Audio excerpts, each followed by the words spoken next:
Hi, everybody. Welcome to the wonderful world of the Ethics Bowl. By joining an Ethics Bowl near you, you're doing what students from nearly 100 schools across Canada have been doing over the last decade.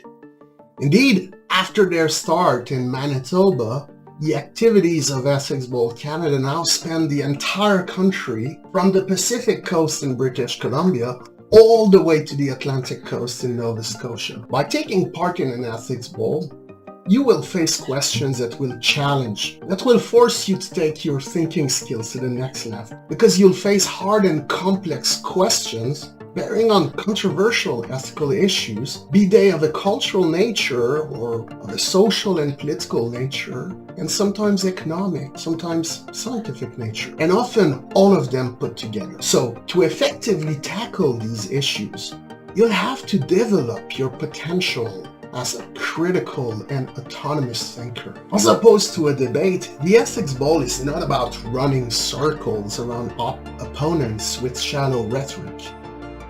That's why the Ethics Bowl has both, yes, a competitive, but also a collaborative dimension. The Ethics Bowl is about ethics, obviously, it's in the name, but it's so in two complementary ways. The first is what I call the ethics of argumentation. The ethics of argumentation concerns the following questions. How do wise people working together to find truth should behave? How should they treat each other?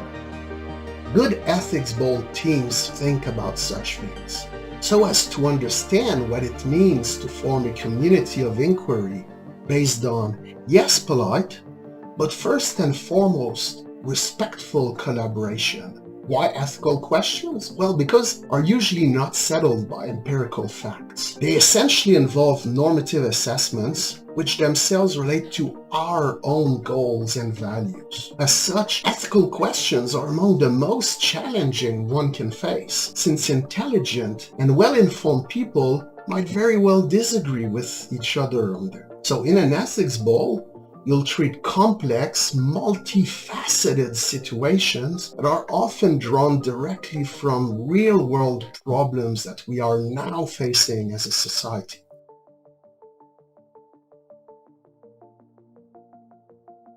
Hi, my name is Avinash, and today I want to talk to you very briefly about my own personal experience with the Ethics Bowl.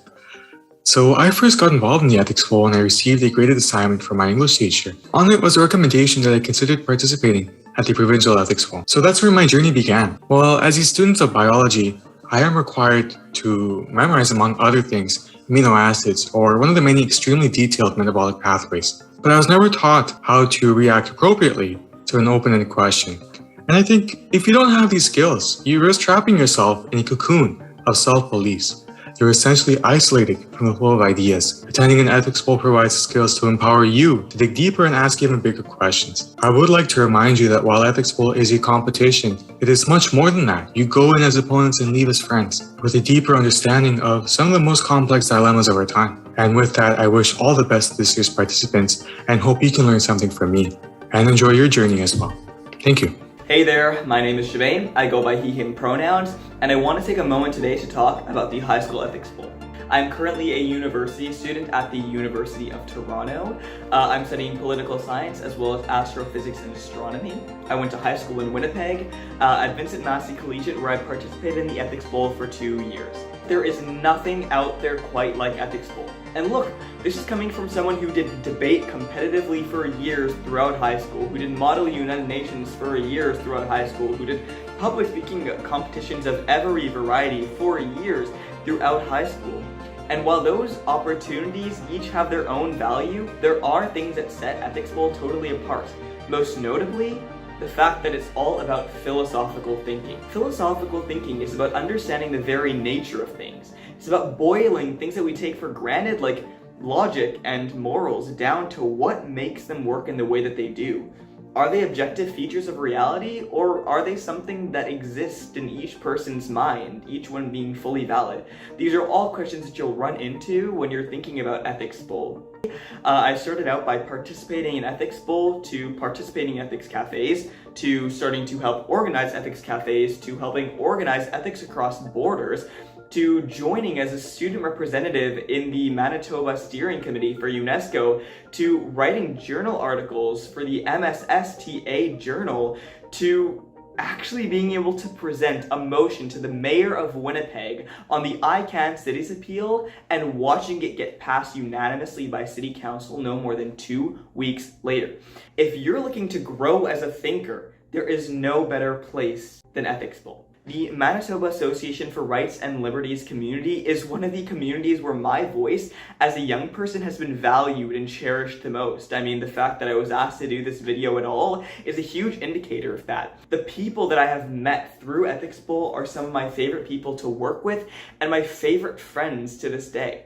I hope that Ethics Bowl is just one of the many opportunities that you take on this year. Best of luck to all of you. I highly recommend, and you will thank me later.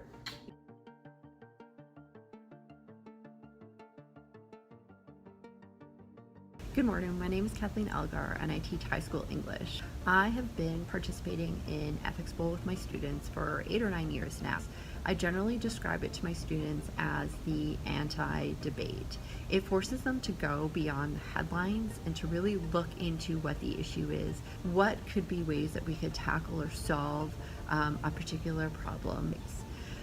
Generally how I start off, we sit down and we just have discussions on our initial ideas, our initial reactions to the cases, and maybe some of our experiences and questions that we have. And as the kids are discussing, I will generally take notes of what they are saying so that they can use this in their potential discussion later. Once we've had our initial discussions of the cases, I usually have students choose 3 or 4 cases that they will become the experts on. And so we divvy it up so that they don't have as much to really focus on. And then we'll come back together and we'll once again have a large group discussion with our experts leading the discussion. We decide what our stance will be, how we will tackle that particular case, how we will open up, almost like what is our thesis? What is it that we want to prove and discuss? We will consider how another team may question us. We will consider what other perspectives could be, just so that we're prepared. We will practice going through the cases. Students that are not involved in a particular case will pretend to be the other team. Hopefully that helps. That's just been the way that I've tackled this.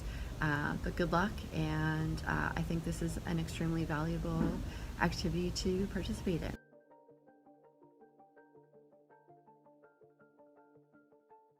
Hi, I'm Jim. I work with the Ethics Bowl Canada Case Development Committee, which means if an ethical case is too difficult, I might be the person to blame. Now, I'm here to give you a peek behind the scenes of the case development process and some tips for making the best out of the EBC case set.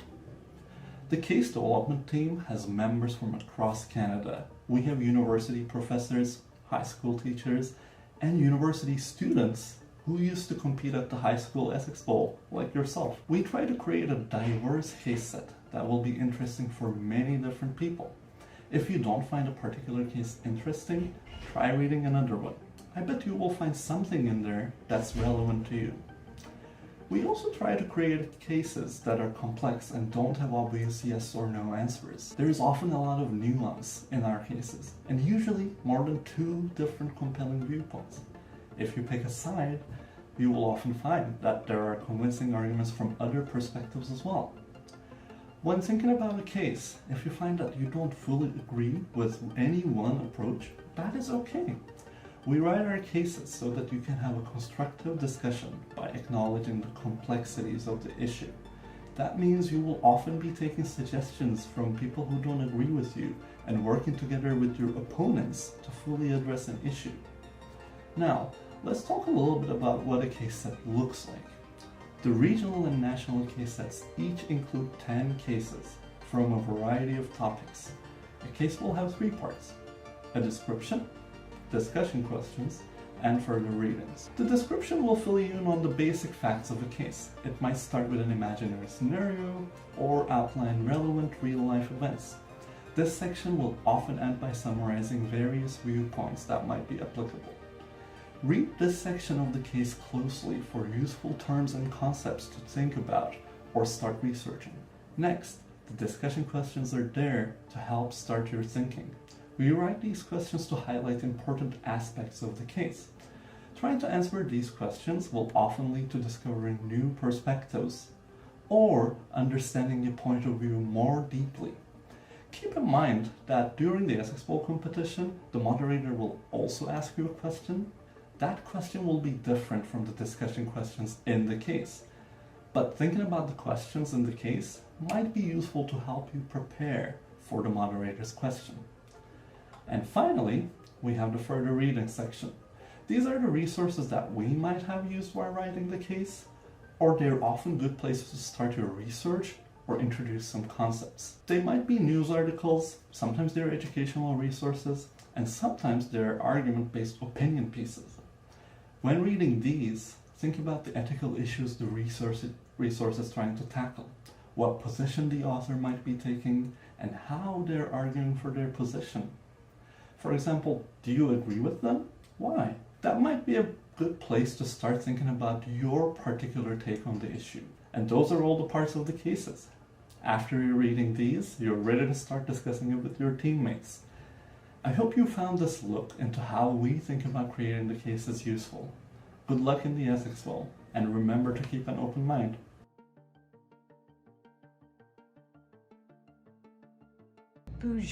Bonjour, good day. My name is Linda Connor, and I'm grateful to speak to you from Treaty 1 land and the homeland of the Métis Nation.